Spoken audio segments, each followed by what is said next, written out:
Sa pool sa satellite images ng isang US think tank ang ilang Chinese militia vessels na nakapwesto malapit sa dalawang isla ng Pilipinas sa Kalayaan, Palawan. Base sa mga kuha ng Asia Maritime Transparency Initiative sa Amerika, nakapwesto mga sasakyang pandagat ng China malapit sa mga isla ng Kota at Panata. March 12 nang unang namataan ang isang Chinese fishing trawler na may habang 50 metro malapit sa Kota Island. At makalipas lamang ng 17 araw, March 29, 15 malalaking fishing vessels at 8 bangka ng China ang nasa lugar.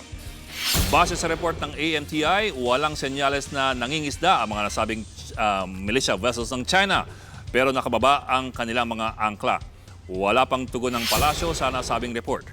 Pero nauna nang sinabi ni Presidential Spokesman Salvador Panelo na naghain na ng protesta ang gobyerno laban sa China kaugnay ng insidente. Tinawag naman ni dating Foreign Affairs Secretary Albert Del Rosario si Panelo na mindless matapos sabing hindi nila isinantabi ang arbitration ruling sa West Philippine Sea. Mismong si Pangulong Duterte nga ang nagsabing isasantabi niya ang desisyon.